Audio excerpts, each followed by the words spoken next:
Notre association a décidé de reprendre l'ensemble de ses activités, c'est-à-dire des réunions pour nos membres, c'est-à-dire des conférences. Nous en avons déjà eu une avec Jean-Pierre Martin le mois précédent sur Mars.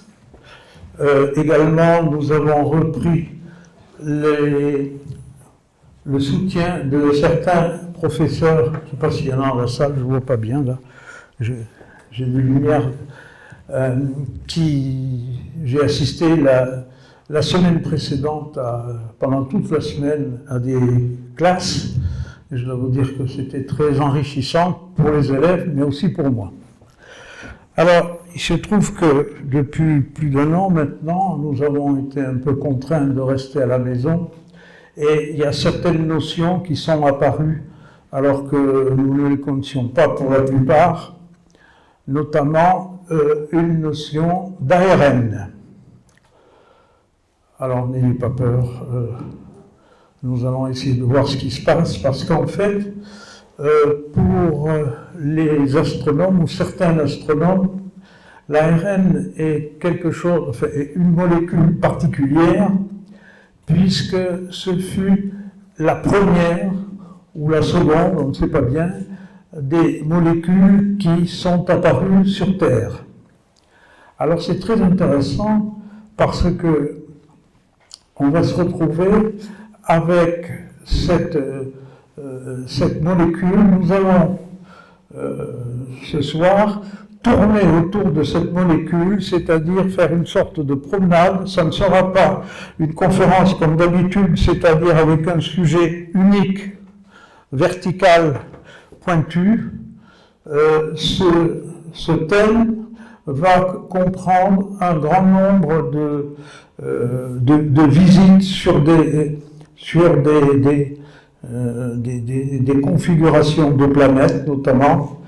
Et donc, nous allons également parler d'histoire de découverte, parce que généralement, ce sont des notions que l'on connaît très vaguement. Je prends le cas d'ADN, à part lorsque la police judiciaire s'en sert, on ne sait pas trop à quoi ça sert.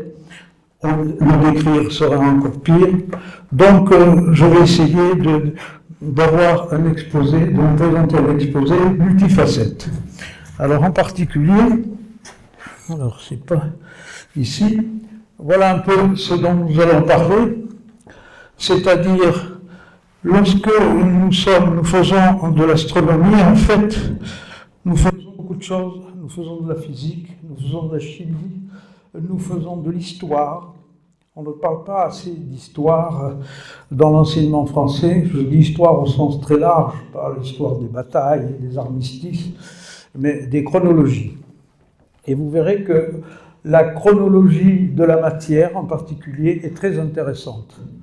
Parce que il y a des découvertes qui se sont succédées, et j'ai été très surpris en préparant cet exposé de voir qu'il y avait beaucoup de chercheurs, notamment en France, qui s'intéressent sur le sujet. Donc, nous allons voir cette chimie particulière, nous allons voir à quoi cela sert, notamment avec les acides aminés, vous entendrez parler assez souvent, bon, je dirais quand même ce de quoi il s'agit, et nous parlerons après de l'univers primordial de l'ARN.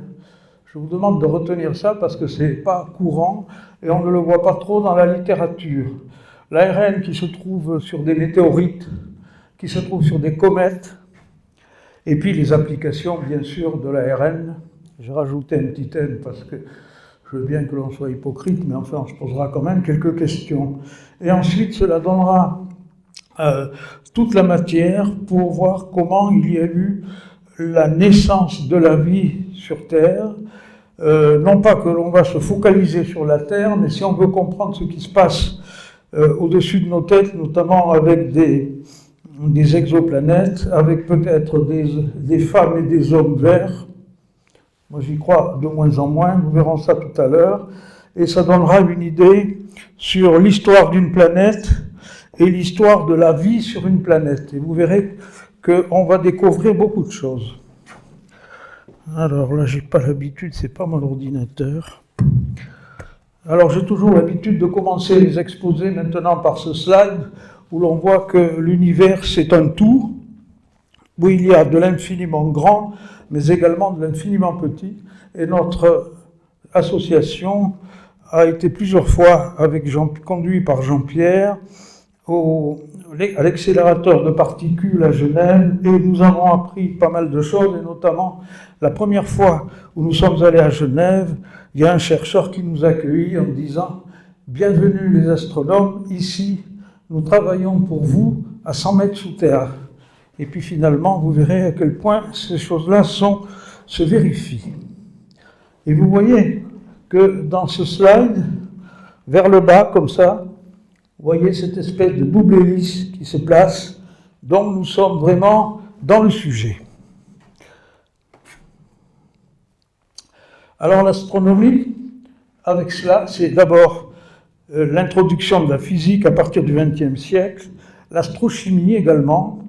On verra dans la généalogie de la matière comment les éléments se sont constitués, et puis de l'astrobiologie, c'est une invitée nouvelle qui me paraît être de plus en plus important, en tout cas au niveau des publications scientifiques, il y en a beaucoup actuellement. Notamment, vous voyez ici l'ESA, l'Agence spatiale européenne, qui a fait beaucoup de travaux là-dessus, où dans l'espace intersidéral, on trouve des acides aminés et de l'ARN, ce que j'ai dit tout à l'heure, sur des météorites et sur des noyaux de comètes.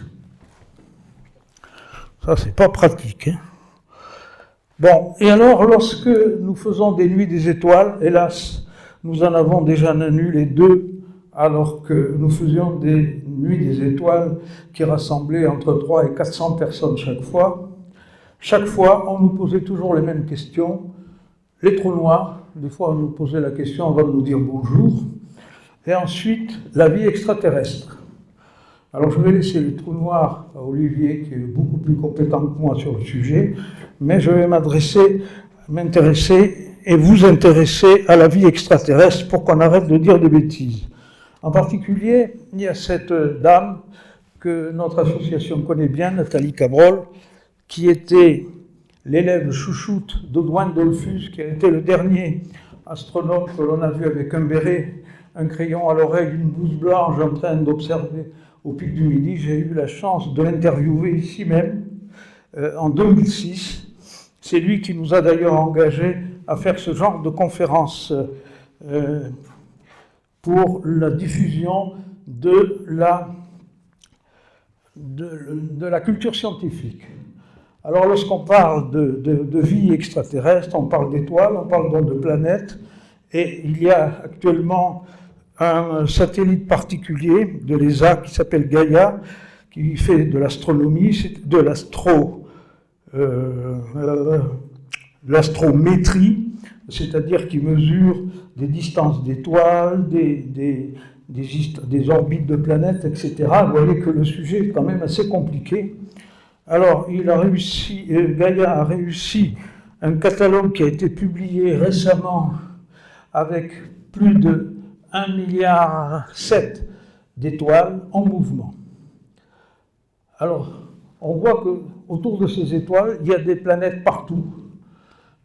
Notamment, on a pu cataloguer 6 milliards d'étoiles qui comportent un système planétaire. En particulier, vous voyez maintenant, depuis que notre ami Michel Mayor a prouvé que les exoplanètes existaient en 1995, maintenant on voit qu'il y en a quasiment partout, mais quand on y regarde de plus près, ce n'est pas forcément une bonne chose. En particulier, il y a eu récemment un télescope satellite, Kepler, qui était spécialisé sur le sujet et qui a catalogué un grand nombre de planètes. Alors évidemment, on se précipite toujours sur des nouvelles planètes pour essayer de voir si elles sont habitables et donc habitées. Et il y en a 4 qui ont été étudiées très récemment, que vous voyez ici, et elles tournent autour d'une étoile un peu bizarre qui s'appelle une naine rouge. Il y a énormément de naines rouges, naine ça veut dire petite planète, qui sont très stables, mais qui n'ont pas toutes les caractéristiques pour que de la vie tourne autour d'elle, ou tout au moins pas du tout une vie comme nous en particulier. Ce genre d'étoile ne peut pas réaliser la fusion hydrogène-hélium, c'est-à-dire après certains autres éléments. Donc, ce n'est pas très intéressant malgré la pub que l'on en a faite, notamment un système dont on ne parle plus maintenant, qui est le système trappiste, où on était tout content d'avoir trouvé une étoile, qui était d'ailleurs une naine aussi, avec 7 planètes, mais lorsqu'on le rapporte à notre système solaire, on voit que tout ce système contiendrait dans un orbite qui soit inférieur à celui de Mercure, c'est-à-dire très près de l'étoile. Bon, ça ne veut pas dire qu'il n'y aurait pas de la vie, mais en fait c'est très improbable, d'autant que ces planètes ont une luminosité qui est de l'ordre de, pas tout à fait 10%, la luminosité de notre Soleil. Alors si on veut parler de vie sur des planètes, là nous sommes limités par notre imagination parce qu'on ne sait pas du tout quelle pourrait être la forme, puisqu'on ne connaît pas les bases sur lesquelles vont s'appuyer ces vies. On a particulièrement essayé de trouver des formes de vie à base de silicium et non pas de carbone, mais ça n'a pas donné grand-chose. Alors on peut toujours imaginer n'importe quoi. Vous voyez en haut à gauche des choses qui, après tout, pourraient exister. Ça dépend surtout de la gravité de la planète. Ça pourrait être une sorte de nuage intelligent ou bien d'un assemblage plus ou moins organique. Et puis il y a une planète qu'on connaît pas mal, qui a l'air quand même complètement différente par rapport à ce qui pourrait se passer. Alors où chercher ?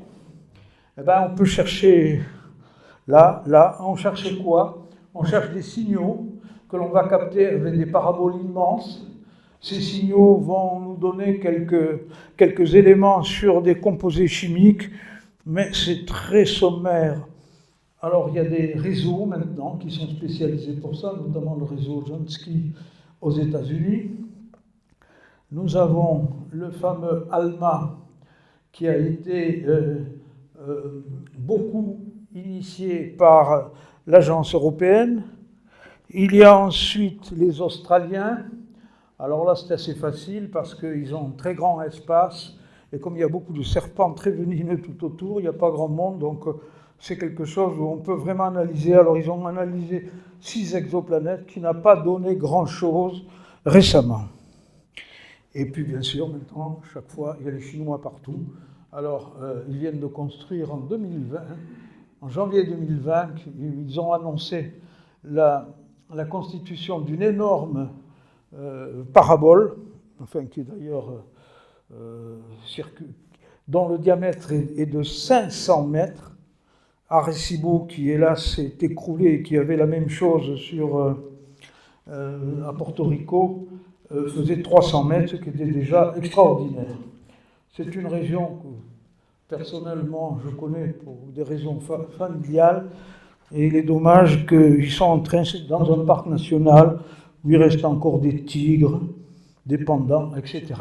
On a lancé beaucoup de choses pour essayer d'étudier ce système, notamment Kepler, et alors d'ici peu de temps, le James Webb là-haut, sur lequel on a déjà des craintes. Il y a notre ami Jean-Pierre qui nous dit que la réussite est de 50-50, et encore quand il croit.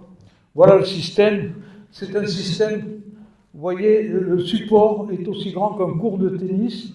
La diamètre du miroir est de 6,5 mètres. Et alors, la trouille que nous avons se résume ici. Vous voyez ce grand système, il va falloir le replier un peu comme une chrysalide de papillon pour pouvoir le mettre en haut d'une capsule, et ensuite il va falloir déployer tout cela. Alors il y a eu un incident il y a quelques jours où une sangle s'est cassée alors qu'on essayait justement de tout replier pour le mettre dans la sonde. Alors le système devait décoller le 18 décembre et le décollage aura peut-être lieu le 22. Alors vous voyez, le déploiement va prendre quand même un mois puisqu'on doit arriver à un point de Lagrange, c'est-à-dire un endroit dans le ciel où il y a un équilibre de gravité, mais 1,5 million de kilomètres, c'est très loin de la Terre, et s'il y a le moindre bug, on ne pourra pas aller le réparer comme on avait fait en 1993 avec Hubble. Alors, ce que l'on va faire, ce qu'on fait sur Terre ou à peu près avec un spectroscope, c'est-à-dire quelque chose qui analyse des rayonnements, on va essayer de trouver quels sont les composants chimiques qui se trouvent sur l'objet étudié. Alors à ce propos, je vous signale, je vais faire un peu de pub pour notre association, où maintenant nous avons construit un spectromètre qui a déjà donné des résultats et qui va nous donner une vision plus large de nos études, notamment dans nos ateliers de télescopes et de matériel. Alors, ce que l'on va chercher, ce sont des technosignatures et des biosignatures. Technosignatures, cela veut dire des signaux électromagnétiques, classiques, c'est-à-dire des ondes, quelles que soient les longueurs d'onde. Ça pourrait être des messages d'extraterrestres s'ils existent. Et puis des biomolécules, toujours à partir de spectres, qui pourraient nous dire quels sont les composants des matières, des objets que l'on vise. Alors de temps en temps, on voit une annonce, il y en a eu une assez récemment, on a trouvé 15 signaux bizarres, mais généralement, ce n'est pas terrible, on ne sait pas bien. Mais il faut toujours étudier lorsqu'il y a une fréquence régulière de signaux.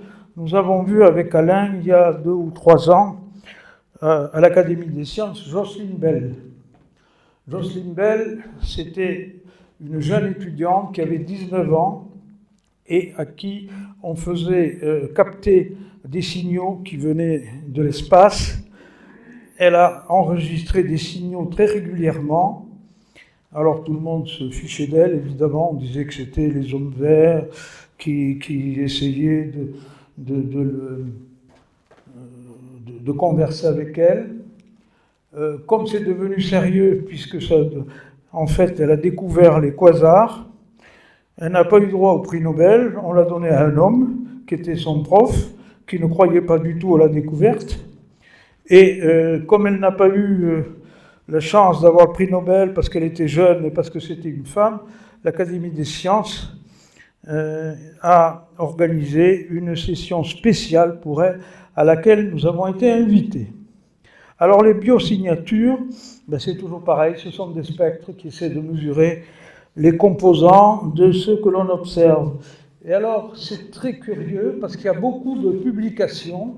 Là il n'y a pas trop de noms français, mais il faut savoir qu'il y a plusieurs pôles du CNRS quand même. Il y en a un notamment à Orléans qui est très influent et qui essaie de chercher du gaz, qui essaie de mesurer des albéos, c'est-à-dire le reflet d'une lumière, ou différents signaux. Alors là, toutes les courbes sont valables pour essayer de s'y retrouver. Alors, ces biosignatures que nous allons voir maintenant un peu, mais auparavant, j'ouvre simplement une parenthèse. Il m'arrivera de parler d'ADN et d'ARN, je dirai dans le détail ce dont il s'agit, mais c'est 2 choses quand même qui sont apparemment différentes, puisque l'un se déduit de l'autre, mais l'autre a été chronologiquement une conséquence de la venue de cette molécule. Alors nous verrons comment tout à l'heure.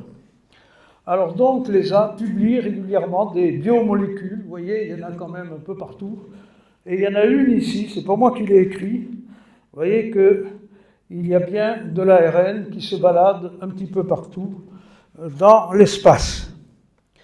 Alors lorsqu'on étudie ce genre d'exoplanètes, c'est quand même très difficile parce que soit ce sont des planètes qui sont encore des protoplanètes en fusion, soit elles sont masquées par des nuages trop gros, soit de CO2, soit d'oxygène.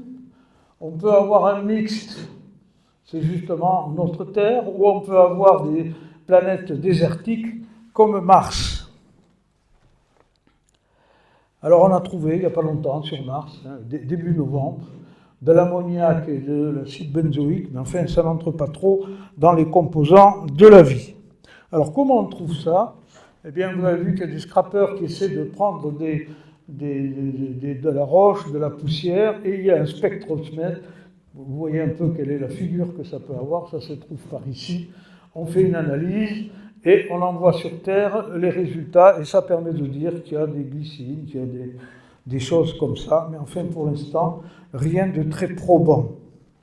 Il y en a également dans les astéroïdes, et en particulier, bon, on en a vu quelques-uns, à Titan on a surtout vu du méthane, et puis la fameuse Rosetta, qui a été visitée par quoi? Je vais le voir tout à l'heure. J'ai une inversion de slide là. On a trouvé en début d'année du carbone et un peu d'eau, mais ça se trouve, je ne sais plus, très loin, je ne me rappelle plus, 780 millions d'années-lumière. Vous voyez qu'on n'est pas près de rencontrer ces gens. Alors, est-ce qu'il y a de la vie sur Mars? Qu'est-ce que l'on fait avec ça? Et que cherche-t-il? Alors vous voyez, on a dépensé beaucoup d'argent avec différents robots, voici le dernier. Et ici, ce qu'ils cherchent en fait, ce sont des argiles. Alors le monsieur qui pilote un peu toutes ces recherches, que nous connaissons un peu, qui s'appelle Jean-Pierre Bibring, alors il a un look d'Einstein quand il rentre dans un espace, comme ici, ça fait très drôle, la seule après que Einstein est habillé un peu en clochard, alors que lui, il est très chic, généralement. Alors, ce qu'il y a dans les argiles, ces argiles ont des cristaux. Ces cristaux sont nés dans des sortes de mares de boue, et les analyses qu'on en a faites, on devrait trouver des acides aminés, c'est-à-dire des composants de protéines, par exemple, que nous verrons tout à l'heure, des acides nucléides, et tout ceci nous permettrait de trouver de l'ADN, c'est-à-dire de la vie. Alors pour l'instant, on n'a rien trouvé ou pas grand-chose. On fait des tests avec d'autres. On est dans un contexte astronomique de multimessages. Vous voyez qu'il y a des satellites qui guident où se trouvent les argiles. On le voit ici, là, c'est un slide que j'ai pris à la dernière conférence de Jean-Pierre Martin sur Mars. Et les bases de la vie, c'est des choses assez simples. D'abord une cellule, c'est-à-dire avec un noyau et avec un pourtour que nous verrons, des protéines qu'on pourrait assimiler avec de gros guillemets au carburant des organes de quelque chose de vivant. Ce quelque chose de vivant, ça peut être des animaux, bien sûr, et pour des animaux, ça peut être une libellule ou un hippopotame. Ça peut être également des orchidées, des arbres, des séquoias, et l'auto-reproduction qui va nous permettre de mesurer l'évolution au cours de l'histoire de la vie. Alors, tout cet environnement s'appelle un environnement SNOPS, qui nous permet de dire qu'également il nous faut du carbone, de l'hydrogène, de l'azote, de l'oxygène, du phosphore et du silicium. Et tout ceci actuellement est en étude sur les spectres. Et alors, il y a une grosse molécule qui est arrivée avant toutes les autres, qu'on appelle le ribosome. Je vous dirai toujours pourquoi on appelle le début des mots en rib. Alors, c'est une énorme molécule qui a à peu près 300 atomes. Et au tout début, nous le verrons, ce fut bien avant le premier microbe, avant la première cellule, avant l'ARN, avant l'ADN, avant les protéines, bien sûr. Et c'est une énorme molécule qui était sur Terre à peu près il y a quasiment 4 milliards d'années. Et ce ribosome, c'est quelque chose qui va fabriquer les protéines dans toutes les cellules vivantes, qu'il s'agit du monde vivant, c'est-à-dire les animaux, les les végétaux et les champignons. Vous savez, nous sommes au XXIe siècle, nous ne savons toujours pas où classer les champignons. Si quelqu'un a une idée, il y a vraisemblablement un Nobel à la clé.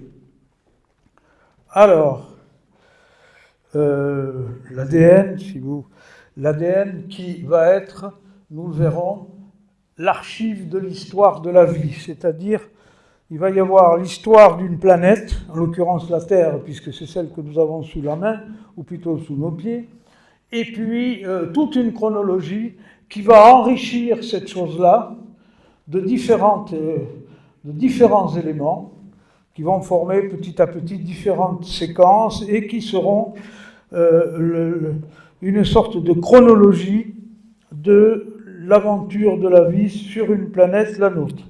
Et le point de départ, ça va être les fameux acides aminés. Alors voici un acide aminé, c'est quelque chose de cette forme, hein, où vous avez de l'hydrogène, du carbone, de l'azote, de l'oxygène, et puis en air, ce sont des radicaux où il peut y avoir un peu n'importe quoi. Et ces acides aminés, progressivement, vont devenir des protéines. Nous allons voir comment. Alors, j'ai dû en parler tout à l'heure, je ne me rappelle plus. Attendez. Oui, j'ai déjà vu ce slide. Alors, j'aime beaucoup l'étymologie des mots, parce qu'avec l'étymologie, on arrive à savoir un peu ce qu'ils représentent. Et je me suis toujours posé la question. Alors, ADN ou ARN, ça veut dire acide désoxyribonucléaire. Et ça, ce sont les initiales R de Rockefeller, I, Institute, et B, biologie, c'est-à-dire au début du XXe siècle, il y avait ce monsieur, c'est lui qui a trouvé ce nom, qui s'appelait Fabius Levine, et cet institut se trouvait dans l'immeuble Rockefeller. Si vous allez à New York, vous allez voir ce grand immeuble. Généralement, on y va parce que, tout à fait en haut, il y a une grande terrasse qu'on appelle le Top of the Rock qui vous permet de voir toutes les vues sur New York. Alors à l'époque, on ne connaissait évidemment pas la double hélice, mais on travaillait avec des séquences comme ceci.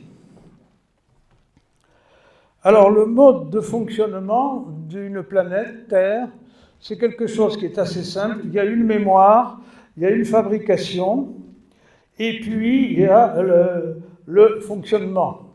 La mémoire se trouve dans une cellule à travers des chromosomes, et ça nous donne ce machin, qui, nous verrons, va produire un ARN, lequel va produire des protéines avec ce machin que vous voyez ici, qui est la fameuse grosse molécule ribosome, et ces protéines vont permettre d'actionner des organes, mais également de produire, de faciliter le système immunologique. Vous voyez peut-être où je veux en venir.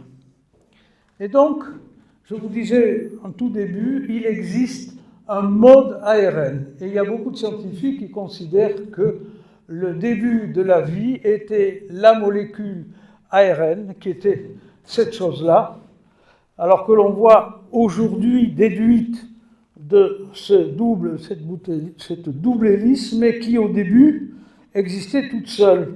Et ça va être, si maintenant ceci est déduit de ça, au tout début de la Terre, c'est cette chose-là qui a permis de créer ça. On va voir comment dans un instant. Et je trouve que c'est très intéressant. Ce sont des choses assez nouvelles qui commencent à être publiées.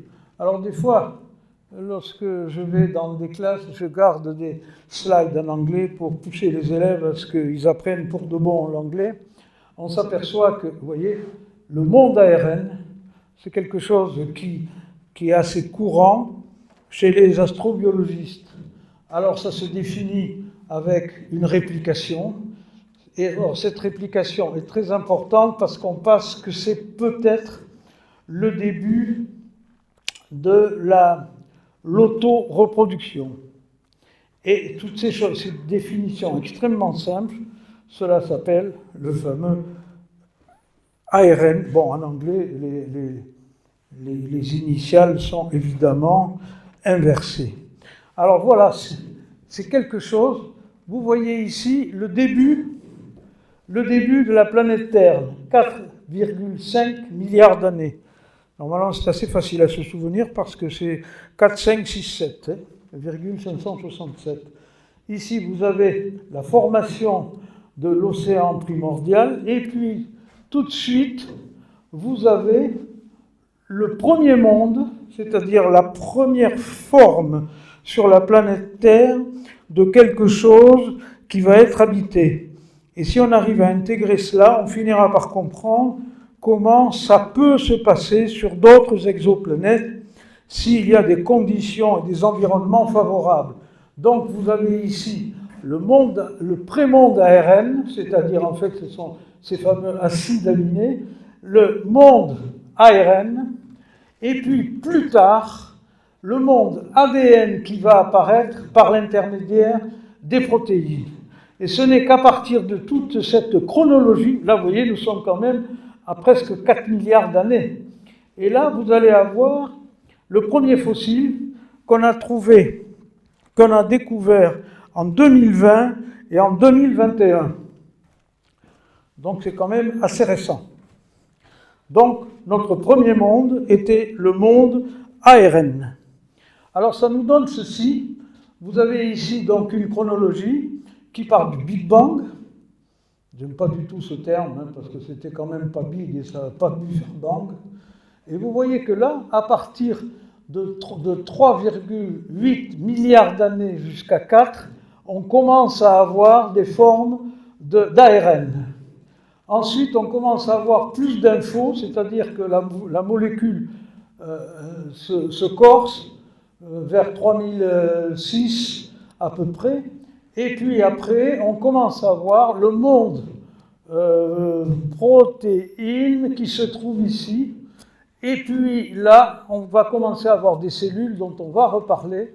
Et vous voyez que la partie végétale va être très tard et va précéder, évidemment, l'aventure humaine qui n'est même pas epsilon dans toute cette chronologie. Alors ça, c'est très important, essayez de vous en souvenir. Il y a plusieurs étapes dans la vie sur une planète. Au tout début, vous avez une planète des planètes autour d'une étoile, tout le système, notamment les disques protoplanétaires, sont en train de se former et il va y avoir des bombardements soit d'autres planètes, soit d'astéroïdes qui vont faire des cratères un peu partout, exactement comme on en voit beaucoup sur la Lune. Sur Terre, on n'en voit pas beaucoup, on n'en voit que 156, mais enfin c'est déjà pas mal. Nous sommes donc là ici sur une étape cosmique. Ensuite, on va avoir une étape géologique, c'est-à-dire que vont apparaître le premier océan primordial, étant donné que notre planète ou d'autres planètes ont reçu par collision d'autres planètes. Le noyau de la Terre va s'enrichir. C'est à ce moment-là qu'on va avoir la naissance de la Lune. Je vous rappelle que la Lune, c'est un morceau de la Terre. Et puis, ce gros magma va avoir des résurgences sur cet océan primordial. Il va donc y avoir des sources thermales qui vont provoquer des premières molécules que l'on voit ici. Ensuite, nous passons de l'étape cosmique, l'étape géologique, à l'étape purement chimique, où l'ARN, à partir de ces premières molécules d'acides aminés, va se composer petit à petit, où il va y avoir d'abord le monde ARN, puis le monde des protéines, où il va y avoir les premières membranes, les premières encapsulages, je ne sais pas si le terme existe, mais c'est bien joli de voir des molécules baladeuses, mais il va falloir des espèces de sacs en plastique pour pouvoir les mettre dedans. Et donc ça va être très important, parce que c'est à partir de là que l'on va se trouver, il va y avoir l'ADN qui va commencer à se former et le phénomène que l'on verra tout à l'heure de transcription qui va pouvoir démarrer. Et ce n'est qu'après qu'il va y avoir une étape biologique avec les premières cellules et les premières divisions de cellules. Pas mal quand même, hein? On a trouvé ça il n'y a pas très longtemps. Alors, toutes ces choses-là vont se reposer sur quoi? Sur les argiles de Bibring.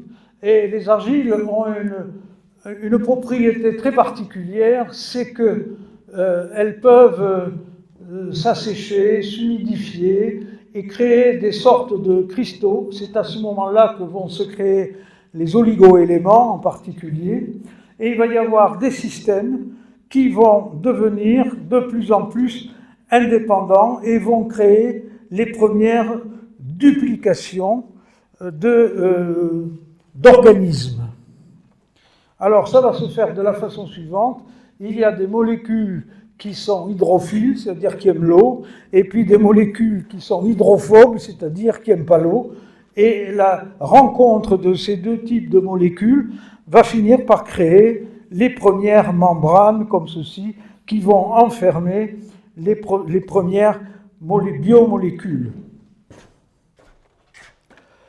Voilà la membrane, je n'insiste pas là-dessus parce que c'est un peu assez compliqué, mais ça a été dans l'histoire de la vie une étape fondamentale, puisque c'est à partir de là qu'on va pouvoir créer et recréer plusieurs organismes.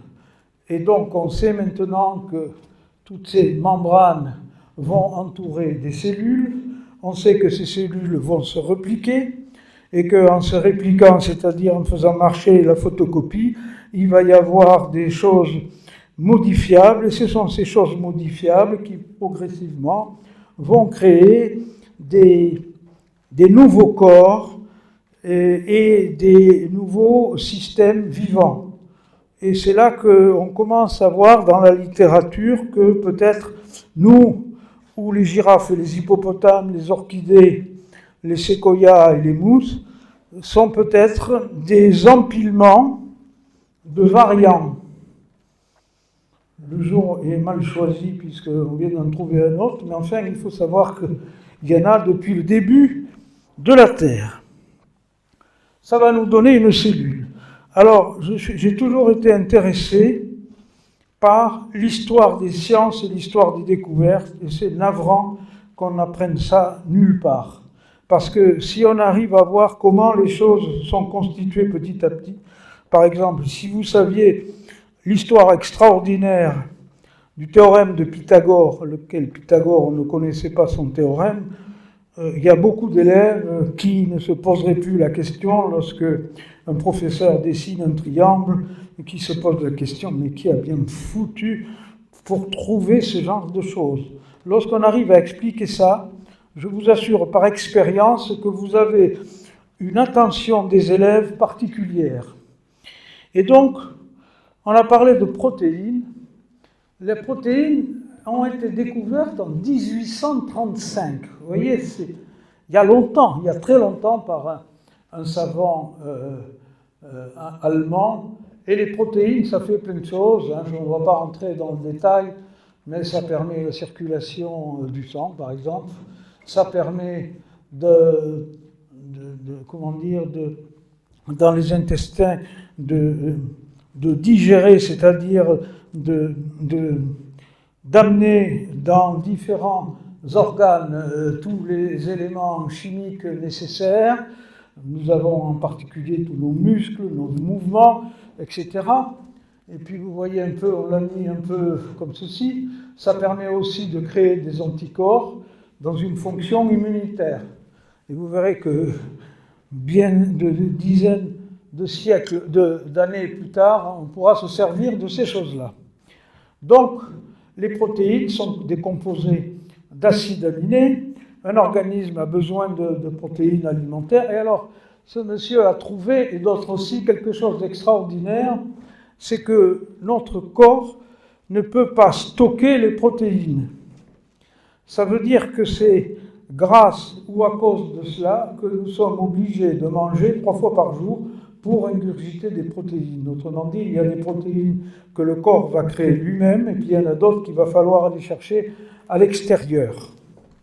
Vous voyez, je vous avais dit qu'on ferait une balade dans l'univers et dans un cercle scientifique, on continue de cette façon, on reviendra sur le terrain. Alors là, on trouve un monsieur que nous connaissons bien avec Jean-Pierre, qui est extraordinaire, qui s'appelle George Gamow. C'est un gars qui a fait tout, qui aurait dû avoir 4 ou 5 prix Nobel, mais comme il n'arrêtait pas de faire le pitre, on ne lui en a jamais donné. Eh bien, ce bonhomme, regardez tout ce qu'il a fait. Il a travaillé avec Max Born sur la radioactivité, il a travaillé sur les nouveaux atomes avec Niels Bohr, avec Rutherford, il a trouvé le fameux effet tunnel, avec Cockcroft, il a participé à la première, il a inventé avec ce monsieur les premiers accélérateurs de particules, c'est-à-dire faire circuler des particules avec 2 faisceaux en sens inverse qui brusquement vont se rencontrer, et on va pouvoir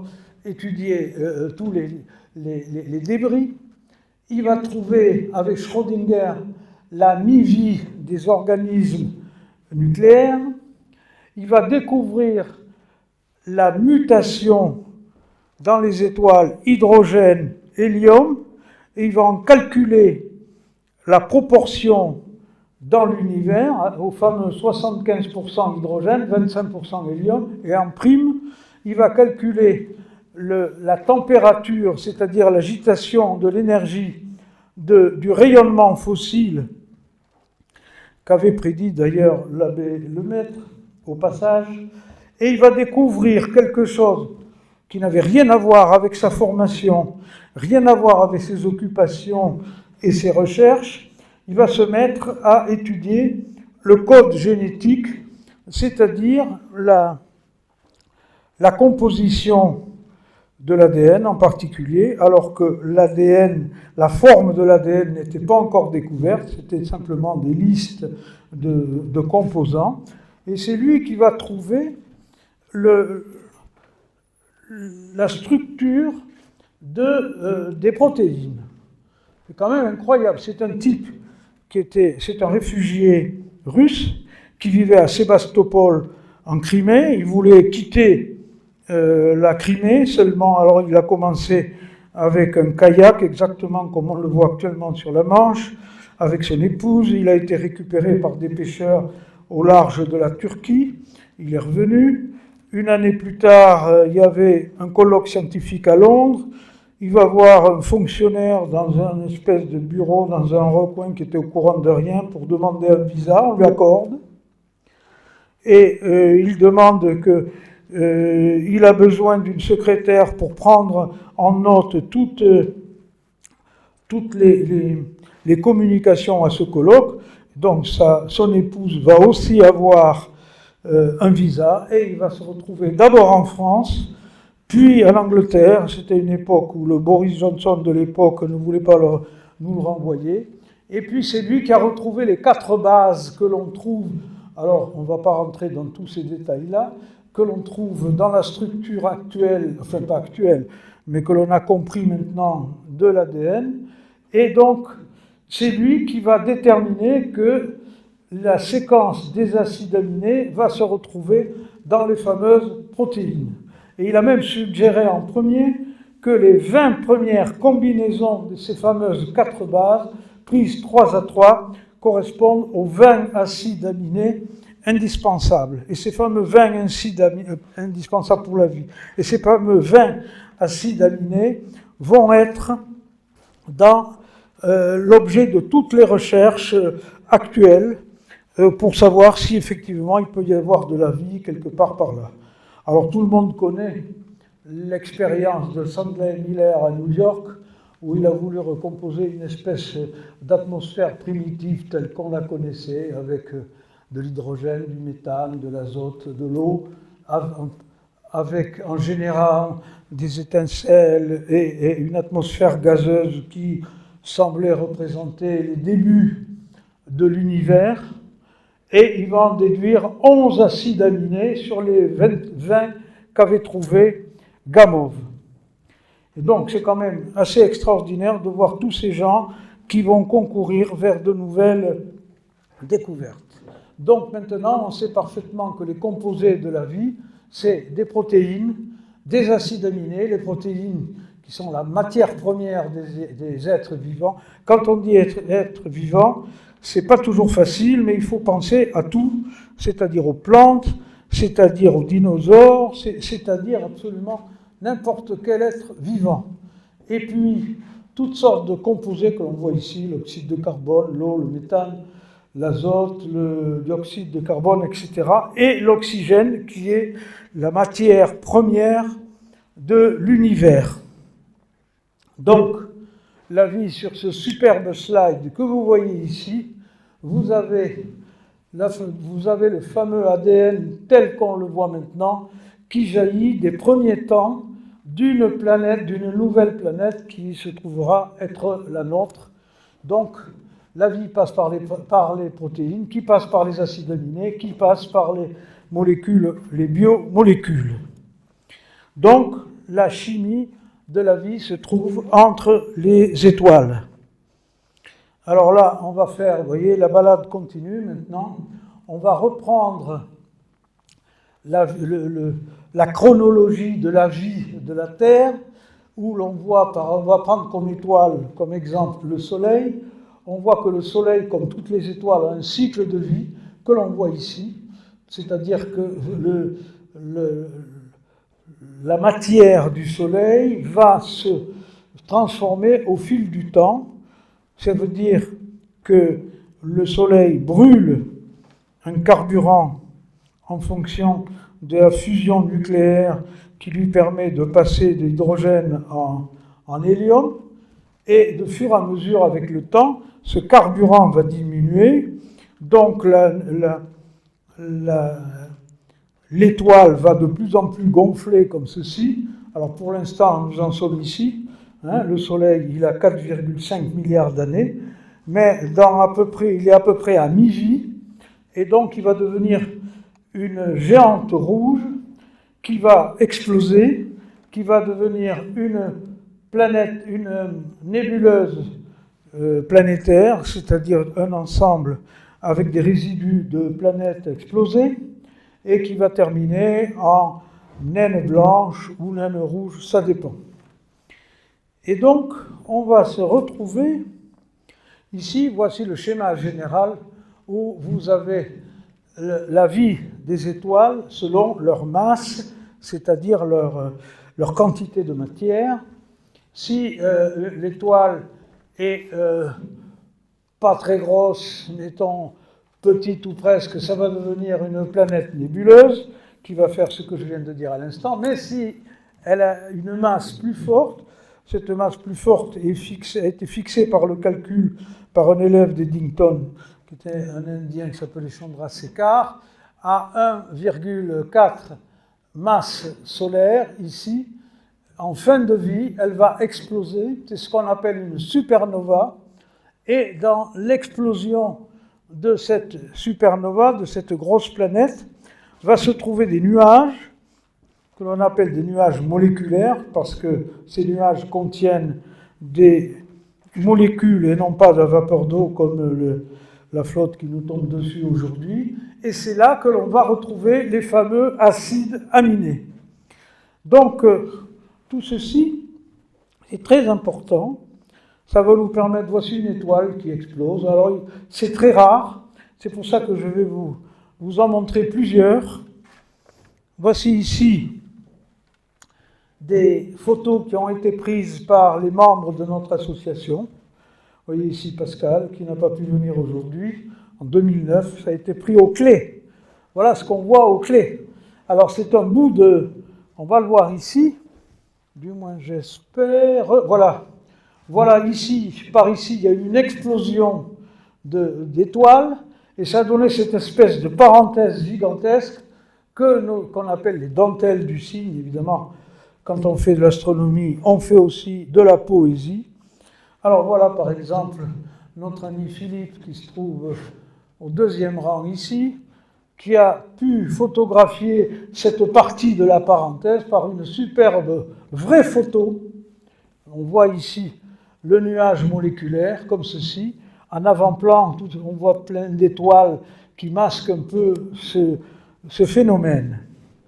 Et puis, notre ami Daniel, qui est dans sa Beauce maintenant, il vit à côté de Chartres, qui a réussi à photographier une étoile en explosion, ici, que l'on voit là. Alors lui, il habitait au Mureau à l'époque, c'est quand même assez extraordinaire. Je vous signale, vous rappelle que à l'association Vega, nous sommes particulièrement forts dans ce domaine. C'est moi qui fais le job actuellement. Donc, voici ici un grand nuage moléculaire. Au centre, il y avait une étoile qui a explosé. Cette étoile qui a explosé va encore alimenter des fusions nucléaires qui vont nous donner des nouveaux éléments. Nous allons voir comment. Voilà, ce qu'il faut retenir, c'est que dans le cœur des étoiles, il y a des températures gigantesques. Par exemple, au cœur de notre Soleil, il règne une température de 15 millions de degrés qui vont se refroidir, évidemment, dans des couches qui ressemblent beaucoup à une pelure d'oignon, dans lequel cette température gigantesque va pouvoir créer des nouveaux éléments. C'est-à-dire que, par exemple, si je prends le cas de notre Soleil, on va avoir un cœur en fer, la première pelure sera du silicium, puis de l'oxygène, puis du carbone, puis de l'hélium et de l'hydrogène. Alors tout ceci avec des temps évidemment très longs que l'on voit ici dans l'échelle de temps. Voilà toutes les burning, les fusions selon les différentes années. Et ça nous donne ceci. Vous voyez, vous avez encore un superbe slide là qui peut vous donner des température par température les éléments que l'on peut voir. Alors, je vais vous montrer, parce qu'il faut bien que vous compreniez à quel point les supernovas sont intéressants. En 1968, et Cohn-Bendit n'est pour rien là, on a observé, on a vu une supernova exploser. L'astronome qui a découvert ça s'appelle, je ne me rappelle plus comment. Vous voyez, il prenait cette photo, et un instant d'après, la même photo est devenue là. La photo se passait dans un télescope au Chili, et puis cette étoile se trouvait dans le grand nuage de Magellan, c'est-à-dire deux petites galaxies satellites de notre galaxie, la Voie lactée. Alors c'est intéressant parce que on peut voir ici, on a beaucoup étudié, vous voyez, le grand nuage de Magellan, c'est une espèce de truc un peu foutraille. Il y a une grosse nébuleuse qui s'appelle je ne sais plus comment, ça me reviendra. Et voilà les photos que l'on peut observer maintenant. Ça a donné une espèce de diabolo comme ça, parce que vous avez des jets de matière qui forment une espèce de grand X. C'est l'étoile, enfin peu importe, du Lec. Voilà. Alors vous en avez encore, enfin, il faut vraiment que l'on comprenne bien. Alors là, ce sont des travaux qui sont faits sur le système de radiotélescope alpha. Vous voyez ici au centre une étoile à neutrons. Voilà comment on arrive à voir les cendres de cette explosion qui partent dans tous les sens dans l'univers. C'est là qu'on trouve les acides aminés. Vous le voyez ici, et en prime, ça va nous donner des ondes gravitationnelles, c'est-à-dire l'espace-temps va pouvoir nous communiquer des messages dans quelques centaines ou milliers de siècles.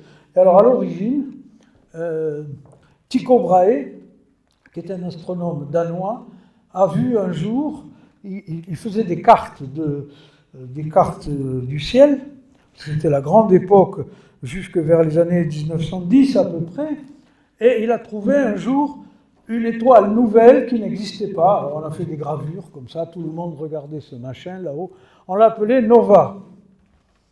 Et alors un jour, dans une conférence à la Cité des Sciences, notre ami Jean-Pierre a eu un spectateur qui lui a dit « J'ai compris comment la vie est arrivée, c'est venu de Mamie Nova. » Tu vois qu'on n'a pas oublié, hein? Merci. Ah, ça va. Tu suis, j'espère. Donc, voici ces nuages moléculaires, ici. Vous avez tous vu, enfin, avec le temps qu'il y a à plaisir, on ne voit pas beaucoup, d'autant plus que je n'ai pas mis le slide, hein, je ne sais pas pourquoi, c'est une vieille version que je dois avoir ici. C'est les fameux trois étoiles d'Orion que l'on voit, mais j'ai remis la photo dans ce sens, parce que ça permet de voir la coquille de l'explosion d'une étoile qui doit se trouver quelque part par là, et qui, ceci s'appelle la boucle de Barnard, et qui répand des acides aminés dans tout l'espace. Alors, il y a des gens, ici Eddington, qui vivaient dans les années 1910, 1920, 1930, qui était à l'origine un très grand mathématicien, puisqu'il travaillait, il étudiait plutôt à Cambridge, au Trinity College, et tous les 3 ans, il y a des concours où les élèves doivent essayer de battre les professeurs de maths qui donnent des sujets épouvantables à d'autres professeurs qui deviennent à ce moment-là élèves. Eddington, il gagnait toujours, et il avait toujours la note 20 sur 20. Alors c'est lui qui a trouvé la constitution, qui a compris comment fonctionnait une étoile, ce qui est extrêmement simple, c'est-à-dire que vous avez des nuages moléculaires, encore, qui se rapprochent par gravitation pour former une boule, une grosse boule, dès lors que l'on atteint un diamètre d'à peu près 400 km, jusqu'à la gravitation va opérer une migration vers quelque chose qui va devenir le centre, au point qu'il va y avoir des fusions nucléaires qui vont s'allumer, qui vont repartir, les forces vont se rééquilibrer, on va avoir un équilibre hydrostatique. Et là, les gens qui vont travailler ça va être Chandrasekhar, qui sera un élève d'Eddington, et toujours Gamow, qui était partout où il ne fallait pas qu'il soit.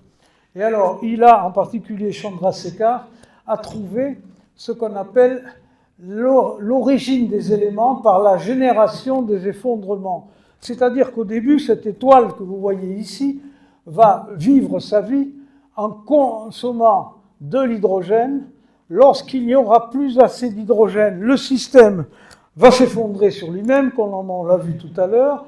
Il va y avoir à ce moment-là de la création d'hélium, lequel hélium va lui aussi s'effondrer. Il va y avoir à ce moment-là, par la fusion nucléaire, un nouvel élément qui va être du beryllium, et etc., etc. On arrive à une généalogie de la matière. Et là, on va avoir quelque chose d'extraordinaire, c'est qu'on va pouvoir avoir tout un tableau de la création des éléments à partir du début, avec d'abord l'hydrogène, puis on va avoir l'hélium là-bas, puis le lithium, puis le beryllium, etc. Et on va retrouver quelle est l'origine. Alors ça sera soit le Big Bang, ça sera soit des collisions d'étoiles à neutrons, ça pourra être des rayons cosmiques, etc. Et le monsieur qui a fait ce tableau, c'était en 1869, c'était le fameux Mendeleïev, qui avait été célèbre parce que ça avait été le premier à trouver la formule de la vodka en russe qui permettait de ne pas avoir mal au ventre. C'est comme ça. On est célèbre comme on peut. Donc ça nous a donné une généalogie de la matière par les étoiles. Vous voyez un peu, on se promène dans l'univers, on passe des étoiles, on passe à la vie des étoiles, et on va arriver à la vie des planètes, et à l'origine de tout ça, il y a toujours les nuages moléculaires. Et donc, ces nuages moléculaires vont créer des systèmes de protoplanètes que l'on va voir dans un instant. Putain, si j'avais eu une zapette, j'aurais moins marché. Ça nous fait que, comme disait Hubert Reeves, nous sommes, nous, des poussières d'étoiles. Et nous avons un ami à Polytechnique, Yves Sirois, qui nous dit « N'oublie pas de dire que c'est plutôt des fluctuations quantiques ». Mais ça, c'est un peu plus compliqué. Ce que l'on peut retenir, c'est que l'azote, dans notre ADN, le calcium dans nos dents, le fer dans le sang, le carbone dans nos tartes aux pommes. Ouais, bon. Il faut bien voir un peu. Ont été faits à l'intérieur d'une étoile qui se sont effondrés en plusieurs générations. C'est pas beau ça? Vous n'êtes pas venu pour rien quand même. Donc, dans les nuages interstellaires et moléculaires, on a trouvé déjà 120 types de molécules qui contiennent du carbone et 11 molécules qui contiennent du silicium qui vont nous permettre, nous verrons, de créer des sortes de squelettes dans les futurs éléments vivants. Ça va se transformer en poussière. Alors on étudie beaucoup les poussières. Il y a eu récemment une mission de la NASA, il y a une quinzaine d'années, qui avait réussi à récupérer des poussières, comme ça qu'on analysait. Voici des photos. Et ça se retrouve ici dans des nébuleuses, c'est-à-dire des restes d'explosion d'étoiles. Notre ami Philippe en a photographié une superbe ici à Villepreux. Vous voyez que notre association s'étend dans l'espace jusqu'à Villepreux. Alors maintenant, on sait un peu comment ça se passe à l'intérieur. Dans les comètes également. Ça, c'est une photo qui a été prise à l'aérodrome de Chavenay par Pascal. Voici ici des noyaux de comètes. Regardez, on commence à retrouver les acides aminés jusque dans ces noyaux-là. Et alors, on a vécu ces dernières années, on va le voir ici, non pas encore. Voilà tout ce qu'on trouve dans les noyaux de comètes. C'est à peu près la même chose. On retrouve du phosphore, on retrouve les éléments des schnops. Rappelez-vous, le carbone, l'hydrogène, l'azote, l'oxygène, le phosphore et le silicium, qui sont nécessaires à la vie et qui sont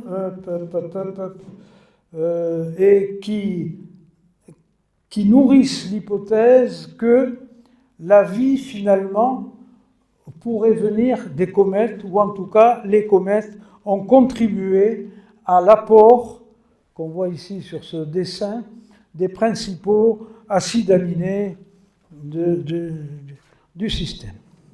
Dans les météorites, également le météorite de Murchison qu'on a trouvé à cet endroit en Australie. On a trouvé sur un astéroïde de la matière organique également, que l'on trouve ici, avec de l'olivine, avec des systèmes assez compliqués, du magnésium, deux morceaux d'aluminium sur l'élément de base, pas une barre. Les Japonais avaient lancé une sonde Hayabusa sur cette espèce de croissant qui a permis ces analyses.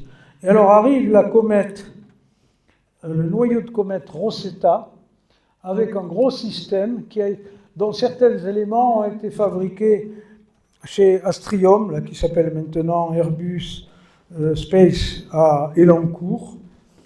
Nous avions un ami qui y travaillait, qui nous a montré ce genre d'électronique. Voilà, c'était un tout petit astéroïde. Vous voyez, si on l'avait posé sur la région parisienne, on voit les tours de la Défense ici, ça fait quand même 4 km. On a posé cet engin là. Nous avons à peu près 26 000 astéroïdes comme ça, qui tournent autour du Soleil, entre Mars et Jupiter, et dont certains pourraient nous tomber dessus. Voilà un peu, on a réussi à poser ce système. Ce système a trouvé quoi? A trouvé des ingrédients de la vie, et donc des molécules organiques de la même façon, toujours pareil, de la glycine, acide aminé, du phosphore, etc., des éléments de l'ADN et des éléments qui se trouvent sur les membranes de nos cellules. Alors, on a vu ici même, là, une personne, une astrophysicienne professionnelle qui est venue faire une conférence. Voici la photo, ici. C'est très important parce que nous connaissons assez bien cette personne qui voulait venir transmettre son savoir à des gens, et peut-être que certains d'entre vous étaient à cette conférence, ce qui est très important. Elle voulait venir, elle a fait garder sa fille, Alain a été la ramener chez elle. C'est vous dire qu'on fait beaucoup de choses pour vous présenter ce genre de professionnel. Elle est originaire de Padoue, la ville de Galilée et de Copernic. Copernic a fait ses travaux en Italie et non pas en Pologne, comme dit l'histoire officielle. Et donc, cette personne à Padoue, dont les parents sont des paysans dans les Dolomites qui ne savent ni lire ni écrire. Et elle est astronome à l'Observatoire de Paris. Comme quoi. Alors voilà tout ce qu'on trouve sur la planète Rosetta, tous les ingrédients de la vie. Alors on les trouve évidemment avec des spectres, que vous voyez ici, de différentes matières. Vous voyez ici, on va me dire que je vais trop vite, de la vapeur d'eau, on a également trouvé. Vous avez ici encore des glycides et du phosphore. Tous ces graphes-là viennent de spectromètres. Hein. Voilà une autre photo lors de l'approche de la sonde. Et donc, tout ceci nous montre que l'apport des molécules s'est fait par toutes sortes d'objets célestes. Et ces objets célestes sont étudiés par plusieurs, notamment, vous voyez ici, des glycines, du phosphore, je viens de le dire ici. Alors, juste à côté, à Saint-Quentin, se trouve un labo qui est l'héritage des chercheurs de Météo France qui n'ont pas voulu déménager à Toulouse et qui sont devenus maintenant un laboratoire très important, c'est le fameux LATMOS que l'on trouve ici. Nous allons essayer de faire venir des professionnels dans nos conférences. Donc la vie terrestre, c'est la combinaison de l'eau à l'état liquide et de la chimie en général du carbone, avec surtout la répartition trouvée par notre ami Gamow, 75-25. Alors si on regarde d'ailleurs, on trouve qu'il y a eu certainement de l'eau, notamment à Mars. Alors on le cherche, mais pour l'instant on n'a rien trouvé. C'est peut-être sous forme de pergélisol, c'est-à-dire de choses glacées qui se trouvent dans le sous-sol, on ne sait pas bien. L'eau sur Terre, il y en a à la fois beaucoup et pas beaucoup. Il y a 3 ans, la NASA a publié cette espèce de slide magnifique où on voit là-haut les 3 gouttes. En haut, on voit la grosse goutte, c'est l'eau. C'est comme si on avait vidé toute la Terre et transformée en goutte. On voit la goutte d'eau salée, la goutte d'eau douce, vous voyez, il y en a très peu, et puis une toute petite goutte, c'est l'eau des lacs et des grands fleuves comme l'Amazone, le Nil, le Mekong, etc. Et alors, notre pauvre Terre est agressée d'un peu partout par un bombardement permanent des rayons solaires, de nébuleuses, de supernovas, etc., de noyaux, de galaxies dramatiques. Alors, au début de sa vie, de notre planète Terre, elle a été percutée par une planète qu'on a appelée, pour faire plaisir, Theia, qui a eu pour effet d'arracher une part importante, mais tangentiellement quand même, de la Terre, qui a donné lieu à la Lune. Vous voyez, toute cette matière s'est mise à tourner autour de la Terre exactement comme les anneaux de Saturne. Par gravité, se sont regroupés et ça a donné naissance à la Lune, qui est un morceau de la Terre. Et ce qui est important, c'est que ce choc que l'on voit là-haut encore et que l'on montre aux enfants, vous voyez le début de la Terre, attaqué par une planète, ça nous donne cette collision. Ça nous a permis d'ailleurs, cette collision, de bouger l'axe de la Terre par rapport à l'écliptique, c'est-à-dire son plan de révolution autour du Soleil, ce qui nous permet d'avoir des saisons. C'est pour ça qu'il fait froid en ce moment, qu'il fera chaud plus tôt, et qu'à l'inverse, dans l'hémisphère sud, les saisons sont inversées. Et donc, cette planète nous a apporté de la matière, ce qui fait que notre planète Terre a plus de matière que d'autres planètes de même taille, parce qu'on a bénéficié notamment du manteau de la Terre, c'est-à-dire des plasmas en fusion, qui vont ressortir et ressurgir, que l'on voit ici, par des volcans. Et voilà, ici on le voit actuellement avec le volcan de la Palma, qui nous vient donc de ce que je montrais précédemment, comme ça, qui remonte, il y a quelques résurgences par des cheminées. Et là, cette espèce de noyau finalement de plusieurs planètes s'est concentré à créer une sorte de graine de fer, laquelle graine de fer va avec notre Terre qui tourne autour de son axe, va créer une coquille magnétique qui va nous protéger. Alors c'est très important parce qu'il y a beaucoup d'exoplanètes qui n'ont pas eu cette chance d'avoir été attaquées, et ça nous donne comme ça plusieurs coquilles autour de la Terre qui va nous protéger, comme ceci.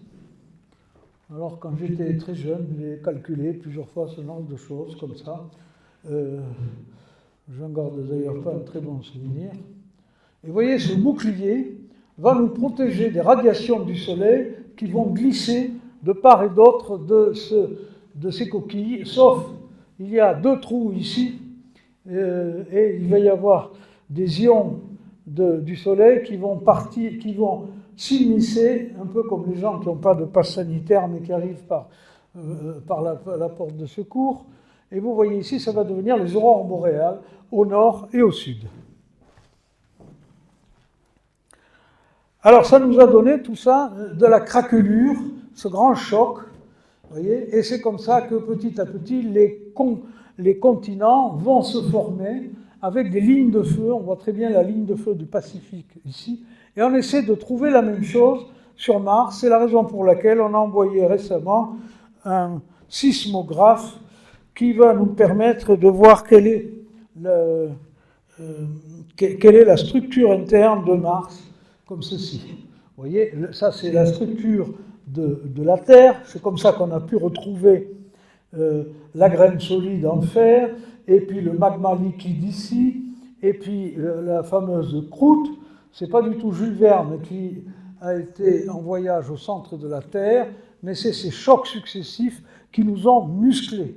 Alors voici un sismomètre, il y en a un très important à Strasbourg qui permet justement, avec la propagation des ondes sismiques, de retrouver toutes les pelures d'oignons, et ça c'est le fameux sismomètre sur Mars qui s'appelle InSight, dont Jean-Pierre a invité le PI, c'est-à-dire le directeur de la mission.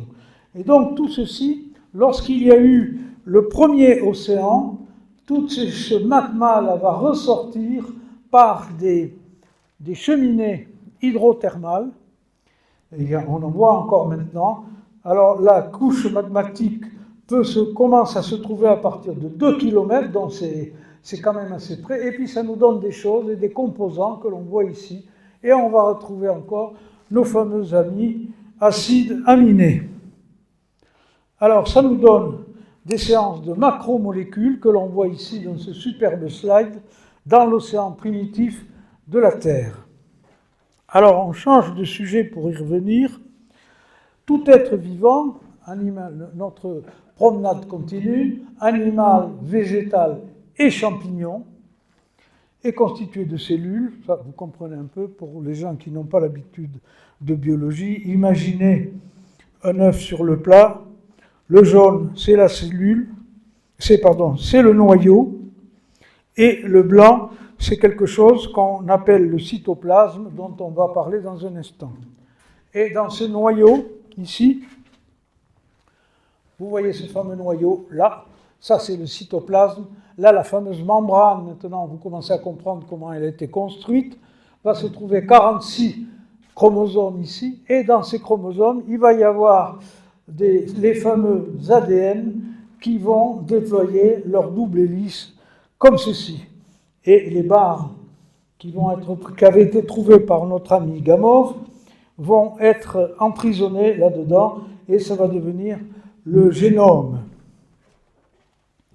Alors, le monsieur qui a trouvé ça c'est-à-dire qui a trouvé le jaune d'œuf, c'était en 1969 un chercheur suisse, Miesser. Alors il n'a pas trouvé le mot, comment dire, il n'a pas trouvé évidemment, comment ça s'appelle, le noyau lui-même, mais c'est ce qui va nous créer ce que l'on appellera plus tard l'ADN. Avec ce qui s'appellera l'ADN. Il a fait ça en prenant différentes cellules et il refait un peu ce que l'on fait actuellement pour déterminer les traces de virus. Et alors, en 1905, cette dame avec un superbe chapeau, qui était elle une anglaise, va commencer à trouver ce qu'il y avait à l'intérieur du noyau, c'est-à-dire les fameux chromosomes. On n'en parle jamais de ces gens-là. Et alors, on nous balance toujours des schémas comme ça, on ne sait pas d'où ça vient, on ne sait pas à quoi ça sert. Au moins, quand on essaie de voir qui a trouvé ça, ça va mieux. Et là, vous avez à Barcelone, un Ochoa, qui lui va comprendre que dans l'ARN, alors l'ARN va commencer, c'est lui qui va trouver qu'il existe une autre matière passagère, c'est-à-dire qui a une durée de vie assez brève. Il va trouver que cette chose-là, ARN, va jouer un rôle dans la synthèse des protéines, mais il ne savait pas exactement quoi. Mais il a eu quand même le prix Nobel, je ne sais plus quelle année, en 1959. Et alors là, le scandale arrive. La forme de l'ADN avec une double hélice a été trouvée par Rosalind, et non pas par les deux que l'on nous dit. Il se trouve que cette pauvre dame a été malade et décédée très jeune. Elle n'a pas eu le temps de publier son article. Elle a trouvé ça par des diffractions de rayons X. Et donc, elle avait un stagiaire qui s'appelait, je ne sais plus comment, je vais le retrouver. Donc, c'est une découverte qui a été spoliée. Alors, on sait ça depuis une quinzaine d'années, un peu moins. Et ça sert de colle pour les étudiants en médecine. Parce que tout le monde dit qu'il a trouvé la forme hélicoïdale, c'est de là, Wilson et Crick. Bon, ils ont continué le boulot, et celui qui a piqué les documents s'appelle Wilkins. Alors, ils ont eu le prix Nobel, le voilà là. Le Wilkins, il est là. Ensuite, il y a eu Crick et Watson et Crick, qui ont eu le Nobel en 62. Mais on ne savait toujours pas comment fonctionnait le système. Alors le système, maintenant vous commencez à le voir, ça c'est encore mon œuf sur le plat avec le noyau qui contient les chromosomes et l'ADN ici. On a à peu près 30 000 milliards de cellules. Bon, tout ça, vous le savez ou vous devriez le savoir.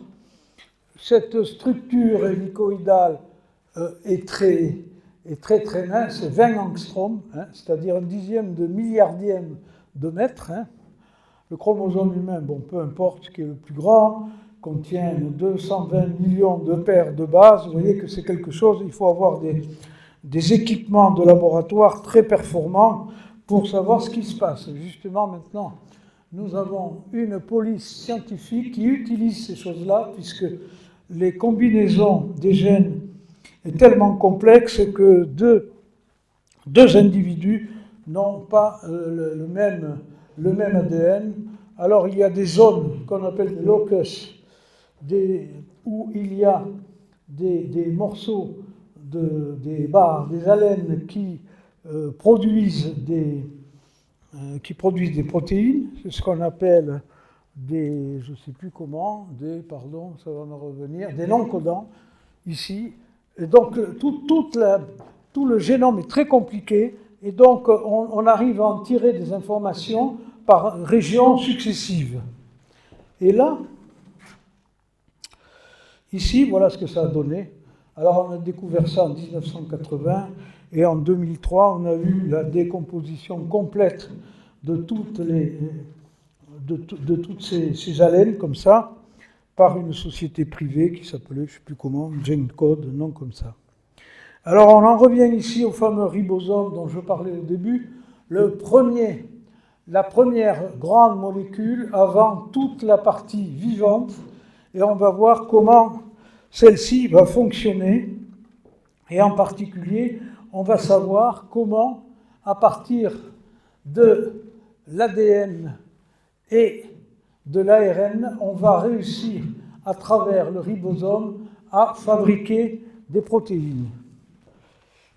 Alors, ça va se passer un peu comme ça. On va demander, mais comment passer de l'ADN à la protéine?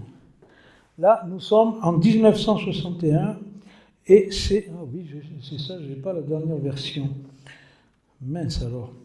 Et donc, bon, l'autre, c'était un stagiaire qui a donné les résultats à ces messieurs. On trouvait que la transcription, c'est-à-dire l'ADN qui va créer un bout d'ARN, va fabriquer une protéine, et ce bout d'ARN va s'appeler l'ARN messager, que l'on va voir ici. Voilà. Donc, cet ARN messager, c'est ce qui permet de partir de l'ADN. Là, il y a un système à partir d'enzymes que l'on va voir qui va créer ce genre de choses que l'on va appeler l'ARN messager, puisqu'en fait, c'est un message qui se trouve ici et qui va créer une protéine. Alors, on va voir comment. J'ai montré ça à mes petits camarades hier qui ont eu peur. Voilà un peu le principe. Alors, je vais vous expliquer ça, c'est pas compliqué du tout. Vous avez ici une cellule. J'ai pris une cellule végétale pour bien montrer que ce n'est pas propre aux humains ou aux animaux. Ici, vous avez le noyau. Là-bas, vous avez le cytoplasme, c'est-à-dire là, vous avez le jaune d'œuf, et là, vous avez le blanc d'œuf là-haut. Alors, il va y avoir une enzyme ici, qui curieusement s'appelle PCR, je ne sais pas si ça vous rappelle quelque chose, hein, que l'on voit ici, qui va dissocier une partie d'un bout d'ADN avec des systèmes comme ça, et il y a des systèmes qui vont quitter le noyau, ici par différents orifices, qui vont s'accoler au fameux ribosome, la très grosse molécule, qui va créer dans le cytoplasme des acides aminés et une protéine qui va ressortir de la cellule. Voilà le principe qui a été découvert et qu'on utilisera, vous verrez comment, dans un instant. Donc, voici ici l'ADN, voici le ribosome ici, voici les zones différentes. Alors, il faudrait étudier ça, mais ça c'est de la biologie, ce n'est pas notre domaine. Retenez que l'ARN, c'est une copie partielle de l'ADN codant, c'est-à-dire la partie qui permet de faire tout ce schéma-là à partir d'une enzyme qui va faire une extraction. Alors, on résume par ceci. Vous avez protéine, en grec, ça veut dire protos, c'est-à-dire la chose essentielle qui vient en premier. Vous avez ici le noyau dans lequel se trouve cet ADN-là, l'enzyme qui va extraire une partie que l'on voit ici, qui va avec le ribosome, là nous sommes dans le blanc de l'œuf, là nous sommes dans le jaune, c'est-à-dire dans le cytoplasme ici, qui va nous créer cette fameuse protéine ici, et qui ensuite va actionner toutes sortes de choses. Alors, ce qui est très important, hein, je vous ai dit tout à l'heure que l'histoire des chercheurs, l'histoire des découvertes permet souvent de comprendre. En 1992, il y a tout ceci, ça va être les chercheurs qui vont utiliser l'ARN messager pour d'autres travaux. Celui-ci va essayer de se servir de l'ARN messager pour soigner le diabète. Pour l'instant, il n'a pas trouvé grand-chose. Par contre, ici, en 1995, Connery va utiliser l'ARN messager pour créer des vaccins contre le cancer. Et il a trouvé un certain nombre de choses que je n'ai pas ici. Ensuite, il va trouver quelque chose sur le HIV. qui sera un vaccin qui est en cours de recherche encore et dont les travaux seront repris par cette dame là-haut. Retenez bien son nom, Katalin Karikó, parce que c'est d'elle que tout est arrivé. Tout ce qu'on a appris pendant notre confinement. C'est elle qui va appliquer l'ARN messager sur le système immunitaire et elle va trouver, et lui aussi va trouver, ça a été annoncé il n'y a pas longtemps, un vaccin contre la maladie de Lyme. Donc vous voyez toute la richesse de ce système. Et lui, en 2009, lui carrément, il va trouver des nouveaux, il continue la recherche de celui-ci sur des guérisons de tumeurs. Donc vous voyez, alors tout ceci est très important. Alors Catalina, que l'on voit ici dans son labo, normalement elle aurait dû avoir le prix Nobel, mais on ne sait pas trop ce qui s'est passé. C'est une réfugiée hongroise, encore une réfugiée, qui était une biologiste hongroise et qui travaille maintenant en Pennsylvanie. Elle a été postdoc, elle a fait tout, vous voyez, elle a travaillé ici sur le sida, elle a travaillé avec l'autre que j'ai montré tout à l'heure sur des cancers du sang. Voilà un peu tout ce qu'elle a fait, ça s'est passé en 2002. Je n'insiste pas sur les vaccins, je rappelle simplement le principe de base. Ce principe sur des vaccins consiste à fabriquer une protéine. Je vous ai dit tout à l'heure que certaines protéines peuvent avoir des influences sur le système immunologique, c'est-à-dire sur des créations d'anticorps, pour parler français, vont donner, à partir d'un ADN, on va connaître une composition chimique, on va fabriquer chimiquement, par transcription, on l'a vu tout à l'heure, voilà la transcription, à partir d'un morceau d'ADN, on va avoir un ARN messager qui va se retrouver dans le cytoplasme, dans la partie blanche de mon œuf, qui sera traduit par les fameux ribosomes en protéines. Ces protéines vont fabriquer et actionneront des anticorps neutralisants, c'est-à-dire qu'ils vont tuer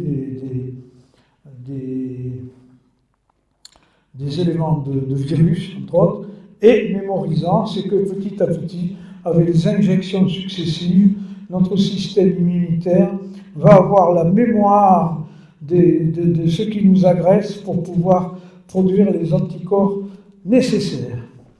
Donc notre balade continue. Qu'est-ce que la vie maintenant, avec tout ce que l'on a appris sur l'origine des matières, sur la façon dont les systèmes animaux, végétaux et champignons travaillent. Alors il m'en manque un, je n'ai pas la dernière version. Ici, on va parler comment la vie vient de la matière. Alors ces deux messieurs se sont rencontrés, un qui est un père jésuite, Teilhard de Chardin, et un autre que nous connaissons bien en physique quantique, Erwin Schrödinger. Alors lui était catholique, lui était bouddhiste, et à côté il y avait, c'est une version ultérieure qui n'est pas dans ma clé USB, il y avait Woody Allen. Et lorsqu'on a posé la question « Qu'est-ce que la vie ?» à Woody Allen, il a répondu que c'est une maladie mortelle, sexuellement transmissible. C'est l'humour américain. Donc, pour imaginer la vie ailleurs, il faut assez comprendre comment était la vie sur notre planète. Alors pour ça, il va y avoir une chronologie de la vie parallèle à la chronologie de la planète Terre. Alors ça, je vais passer là-dessus. Voici l'histoire de la planète Terre que l'on voit ici. Bon, je ne vais pas trop rentrer dans le détail. On voit ici la collision entre Theia et la Terre qui a donné la Lune. Et on va découvrir petit à petit différentes choses. Vous voyez que l'oxygène qui arrive très tard, les cellules avec des membranes aussi, et après nous, on est vraiment le dernier de la chaîne. Alors, et l'histoire de la vie, c'est celle-là. Et là, on peut comprendre tout ce qui s'est passé progressivement en partant de quasiment rien et en arrivant à des insectes et même à l'homme. C'est comme ça que l'ADN est devenu de plus en plus long et a représenté toute cette histoire jusqu'à nous. Alors on va essayer d'en voir et après je m'arrêterai.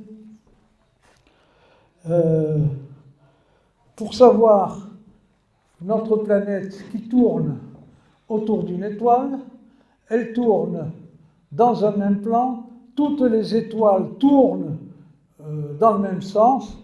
Et pourquoi tout cela? On a trouvé ça il n'y a pas très longtemps. Oui, je n'ai pas la dernière version. Voici ici notre système solaire que l'on connaît bien, avec nos 3 planètes rocheuses, l'ensemble de nos planètes. Tout ceci se trouve au centre d'un grand système qu'on appelle le nuage de Oort, qui est constitué de rochers. Certains s'en détachent et ça devient des comètes. Voilà un peu ce qu'un extraterrestre verrait de notre système. Il verrait ça, comme ça. Et que ce n'est pas évident pour eux non plus. Et tout ceci a été créé par un système les nuages moléculaires se sont transformés en système qui va tourner autour d'une proto-étoile, puis d'une étoile. C'est ce qu'on appelle le modèle de Nice, parce que ça a été trouvé à Nice par un monsieur que nous allons rencontrer au mois de mars, Alessandro Morbidelli, et il a réussi d'abord par simulation mathématique à trouver tous les mouvements de cette protoplanète qu'on a réussi à photographier en 2019. Donc tout ce qui avait été prédit s'est trouvé réalisé dans cette photo qui a été quelque chose d'extraordinaire. C'est une photo gigantesque dans la constellation du Cocher. Le cercle que l'on voit ici, c'est l'orbite de Pluton qui est gigantesque. Et vous voyez, ce n'est qu'une petite partie. Vous voyez, cette espèce de grumeau de matière va devenir une planète.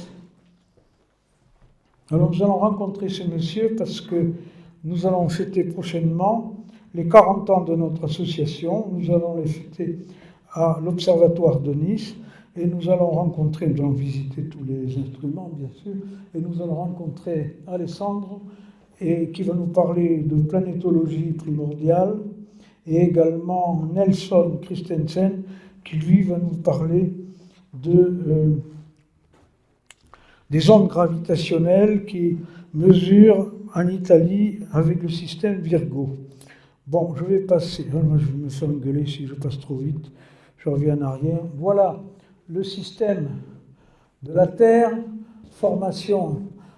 création du cœur, le cœur en fer, essayez de vous souvenir, qui nous va créer la Lune. Puis ensuite, nous allons avoir toutes les météorites qui vont nous tomber dessus, mais qui vont nous apporter des molécules biologiques que l'on va retrouver avec des zircons en Australie. Et puis ensuite, on va avoir encore différentes molécules organiques dans le Groenland, c'est-à-dire dans des coins où l'homme n'a pas pu casser grand-chose. Alors, voilà où on trouve ces choses-là. Vous voyez, au Groenland et en Australie. Alors, en Australie, on le trouve ici. Vous voyez, il n'y a pas beaucoup de monde. Vous voyez, ça, c'est un pieu de géologue. Et voilà des zircons, ce sont des cristaux qui se trouvent sur ces roches. Et on a pu les dater avec des systèmes ioniques. Vous voyez, on arrive à 4 milliards 3. 4 milliards 3, vous voyez, c'est les plus vieux cailloux. 4 milliards 4, c'est les plus vieux cailloux de la Terre. Alors, pour comprendre ça, on doit faire un arbre. On a mesuré par époque successive tout ce qui s'est passé sur la Terre. Bon, c'est assez compliqué, mais voilà, ce qui est intéressant, on va le voir tout à l'heure, ça se trouve ici. C'est là que le pétrole a pu se constituer en particulier. Et donc, ce sont les chercheurs en carburant fossile. Là, où est-ce que je suis là? Oh là là. Excusez-moi, c'est pas ma bécane. Voilà. Alors au tout début, voilà la Terre telle qu'elle était, avec une solidification, refroidissement. Le Soleil est très très faible parce qu'il est tout petit. Il y a du méthane un peu comme sur Titan. Ensuite, on va avoir la période qu'on appelle ADN, entre 4005 et 3000 et des poussières, période où la température était très élevée, réchauffement climatique, température moyenne 130 degrés, ce sont les laboratoires de Claude Allègre qui ont fait tous ces travaux. Température des gaz libérés, déjà il y avait des volcans qui regroupaient toute la surface de la Terre, c'était le magma qui remontait partout. Il y a eu un dégagement de l'atmosphère primitive de notre planète qui nous a créé les premiers gaz et notamment de la vapeur d'eau. Le refroidissement de la planète se fera grâce aux éruptions volcaniques qui vont créer des boucliers. Après, en 3 milliards et quelques, condensation de la vapeur d'eau qui va nous créer les premiers océans. On voit les grands cratères par le bombardement des météores. Cette période, la température baisse, on fait quand même 60 degrés, et le CO2 était 100 fois plus fort qu'aujourd'hui. Quand même incroyable qu'on ait pu retrouver ça. Alors voilà la Lune qui à l'époque était très près de la Terre. Elle était à 22 000 km, c'est-à-dire la distance de Paris jusqu'en Australie à peu près. Et donc, elle va s'éloigner petit à petit à raison de 3,7 cm par an. Et c'est là qu'on va retrouver nos camarades acides aminés. Vous voyez, on est dans cette période-là, à 2500 milliards d'années, et les molécules vont commencer, qui vont aboutir jusqu'aux protéines de cette façon-là. Et là, on va avoir ici la constitution de l'ARN d'abord, dont la chaîne de peptides, c'est-à-dire de l'enveloppement, va se retrouver et va former petit à petit la fameuse hélice. Vous voyez que là, ici, actuellement, c'est l'ADN qui produit l'ARN, et dans les premiers temps, c'était l'ARN, le monde ARN, qui a produit l'ADN que nous exploitons maintenant. Et tout ceci grâce à une molécule très particulière dont la valence est de 4, c'est-à-dire une attirance particulière d'autres molécules. Bon, alors tout ceci va se regrouper, on va voir comment, du moins j'espère. La première vie, on va retrouver des bactéries d'abord, c'est-à-dire des cellules, mais sans noyau, qu'on appelle des prokaryotes. Et puis, il va y avoir le bombardement des météorites dont j'ai parlé, et qui va nous créer une sorte... Le CO2 va quasiment s'effacer, et les systèmes restants vont créer notre fameuse croûte, qu'on appelle maintenant des continents. Alors voici les premières photos, 2010, créées par des gens qui travaillent au CNRS, les premiers éléments organiques qui sont à peu près ça ressemble à des vers, à des choses comme ça. La gravité, les premiers volcans vont cracher du gaz. Ce gaz va être conservé par la gravité, ce qui n'a pas pu être le cas sur la planète Mars ou sur d'autres planètes. Vous voyez à quel point notre planète est très spécifique, très différenciée et très particulière des autres planètes. Et c'est là que on va avoir, l'oxygène viendra bien longtemps après par les premières plantes. Et en 2 milliards de la Terre va commencer à rouiller par le CO, on va peut-être le voir là, qui va nous créer notre fameuse atmosphère. Et surtout, on va commencer à voir apparaître les chromosomes à 1,8 milliard d'années, avec des cellules à noyau, à noyau, mais sans... non, j'ai rien dit. Apparition des chromosomes, et là, on va rentrer un peu dans le détail. Alors, je ne vais pas passer vite. Tu me diras quand je m'arrête là, où il est Alain? Ah oui, bon, je vais bomber là. Je vais bomber là, bébé. Bon, vous voyez un peu comment ça s'est passé. Petit à petit, vous voyez que les nouveaux éléments qui sont en train de se créer vont se ramasser entre eux et ça donne toutes ces choses-là. Et ce sont ces choses-là qu'on aimerait retrouver sur Mars, notamment ce système-là. Bon, je ne vais pas insister là-dessus. Et il va y avoir aussi des choses en forme de sphère qui vont permettre de garder tous ces éléments en construction et ça va donner naissance aux fameuses cellules eucaryotes qui vont se retrouver de cette façon-là. Alors on essaie de trouver ça sur Mars, mais pour l'instant on n'a rien trouvé.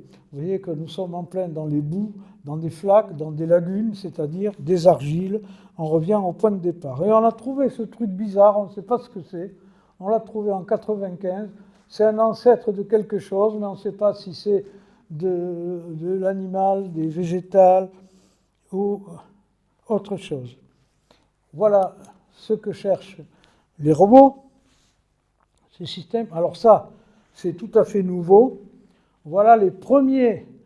En 2019, on a commencé à découvrir au Gabon ce genre de choses qui fait entre 1 cm, donc c'est assez gros. On en a trouvé 400.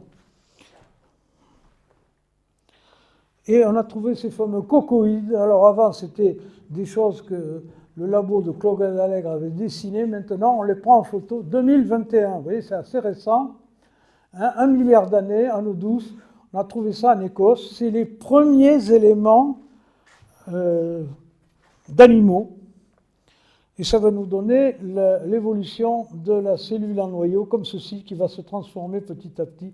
C'est comme ça qu'après, l'ADN s'est constitué. On voit ici, ça nous donne des formes un peu bizarres.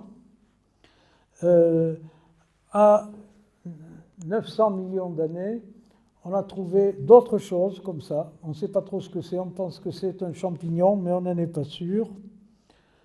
Et puis, on a découvert les structures matérielles qui vont permettre de stocker les molécules organiques, c'est-à-dire des os, des coquilles, des coraux, des choses comme ça. Et voici ça, ce sont des photos. Ce sont les premiers squelettes. En 800, il va y avoir une séparation des molécules en molécules vertes et en molécules rouges. Ça va donner naissance à la chlorophylle et à l'hémoglobine.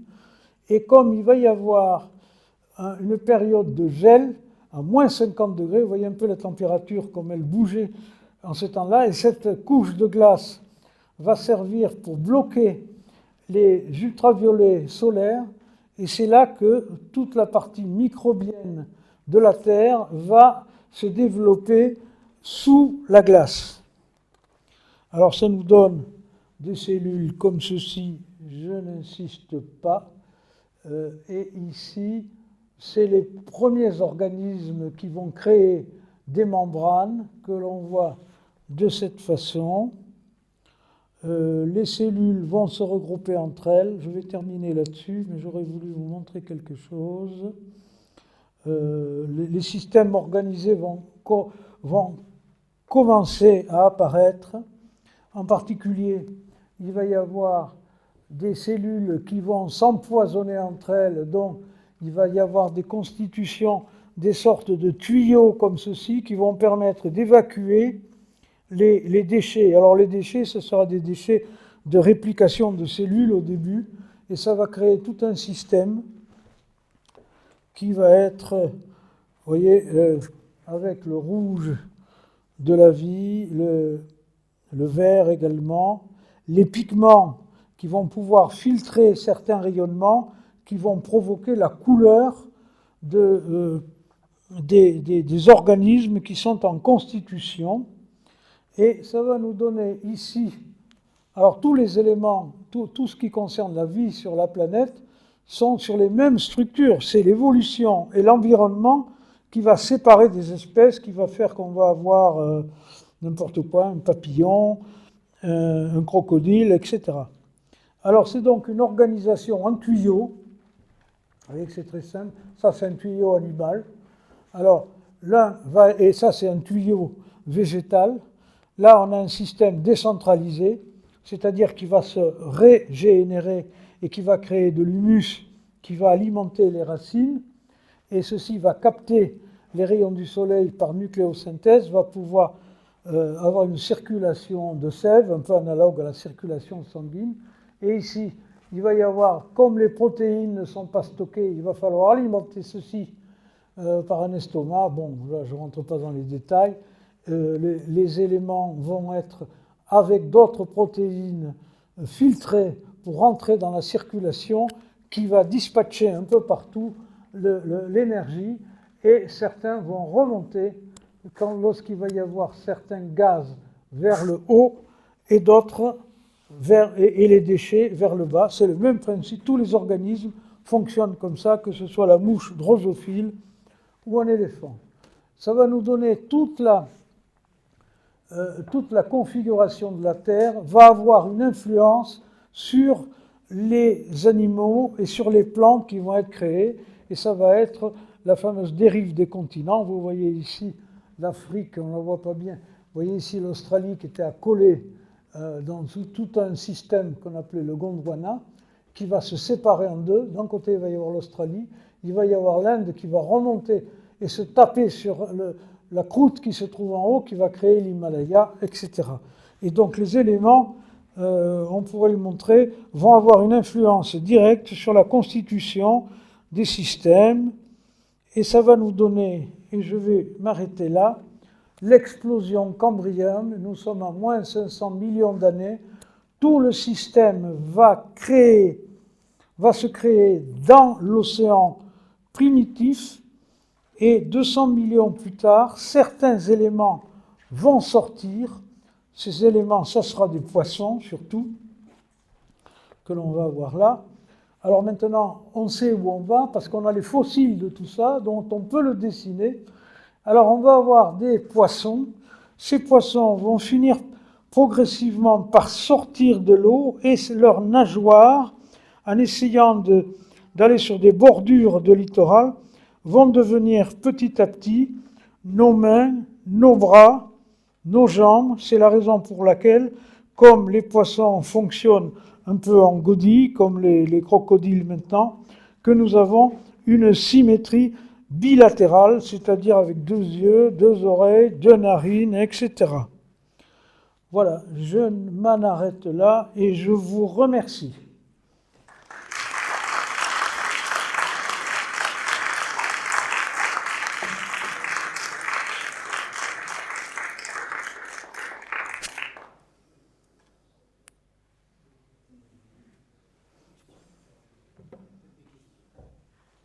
Ben, j'en sais rien, moi, s'il n'y a pas de questions, c'est encore mieux. Hein.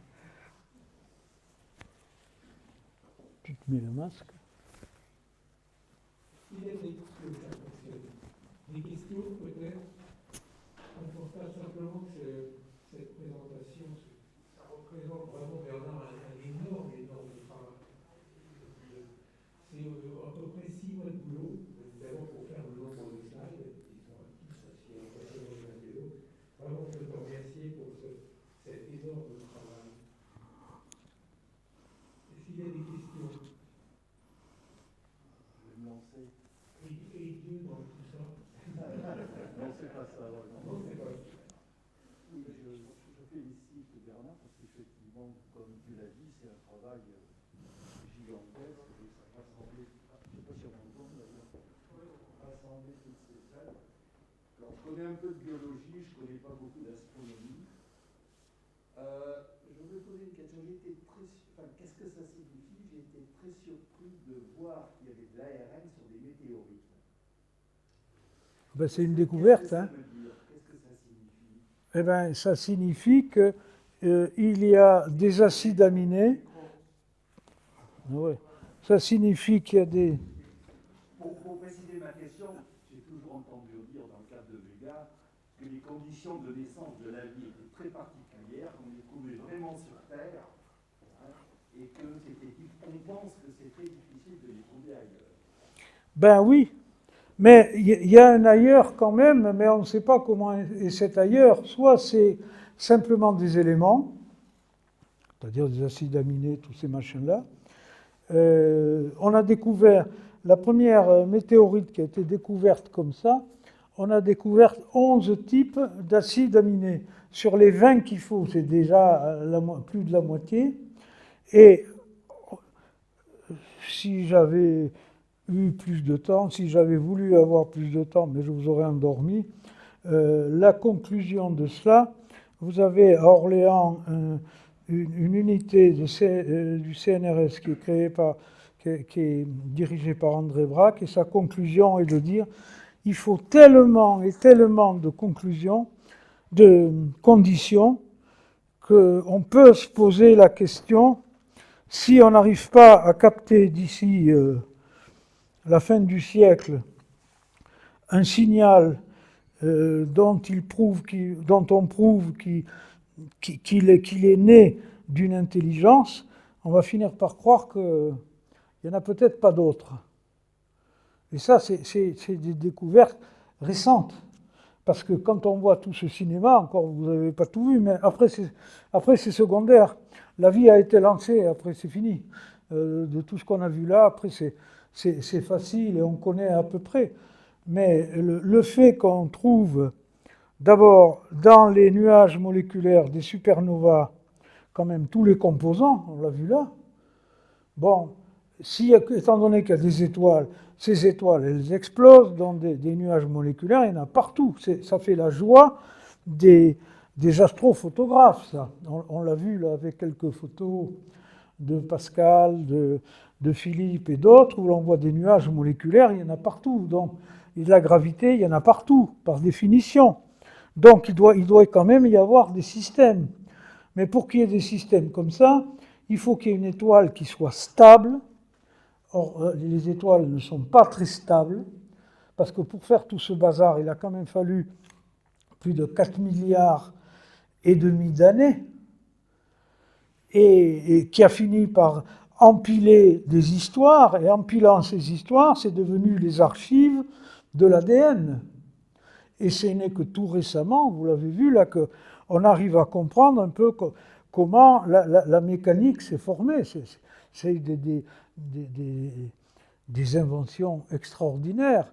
Et là, je n'ai pas voulu aller jusqu'au bout pour ne pas me prendre des tomates, mais vous voyez que quand vous avez Catalina Haricot qui a trouvé les vaccins à protéines, il suffisait après qu'il y ait d'autres chercheurs, et c'était des chercheurs allemands, qui ont réussi à trouver que la cochonnerie là, qui fait que l'on reste à la maison est un peu comme un oursin avec des aiguilles, c'est-à-dire des spikes en anglais, c'est-à-dire des protéines spikes qui vont s'accrocher à nos propres cellules pour se reproduire, puisqu'un virus ne peut pas se reproduire par lui-même. Avec tout ce système-là, ça va être, entre gros guillemets, facile de faire un vaccin, puisqu'il suffira de trouver la bonne protéine qui va, à notre système immunitaire, ressembler à la protéine du virus qui accroche, qui s'appelle ACE, ou je ne sais plus comment. Et donc là, on a gagné avec ça. C'est-à-dire, on ouvre le problème, c'était qu'il fallait emballer le tout. C'est pour ça que j'ai insisté sur les membranes. Là où les gens se sont posés des questions, c'est que les protéines qui ont été créées par ce système-là ont une durée de vie faible. C'est la raison pour laquelle on est obligé de mettre tous nos trucs dans des congélateurs et des machins comme ça. Mais les machines pour fabriquer ce truc-là, ça a coûté des fortunes. Et la fortune qui a permis de fabriquer ces machines est venue d'un certain président américain qui... voilà. Donc, sincèrement, moi je ne sais pas. J'espère qu'il y a d'autres vies ailleurs. Mais alors, il faut chercher. Hein. Parce que pour obtenir quand même le premier, qui est très intéressant, c'est de voir ce rôle de l'ARN initialement. Ah ben oui.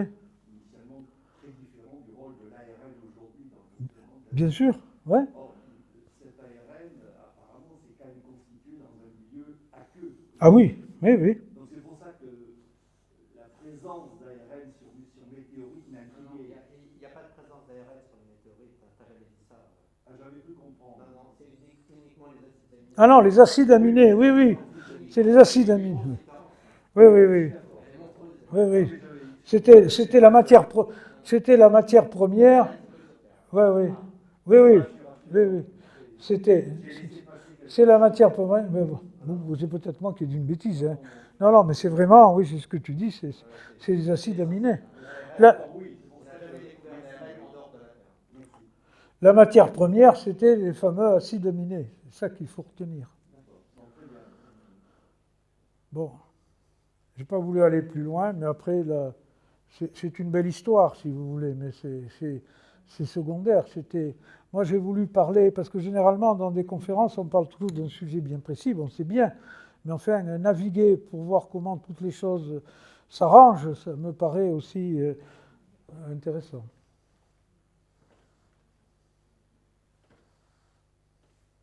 Non, ben, conclu. Hein. Ouais, ben vas-y. Non, vas-y. Ben non, qu'est-ce que tu veux que je dise de plus? Si ce n'est que la prochaine conférence a lieu, on n'a pas encore le titre d'ailleurs, puisqu'on est en train de contacter une personne peut-être qui pourrait nous parler de la planète Mercure. C'est la mission Bepi Colombo qui va essayer d'analyser un peu tout l'environnement. Voilà. C'est au tout début du mois de février, je crois que c'est le 5 février. Voilà.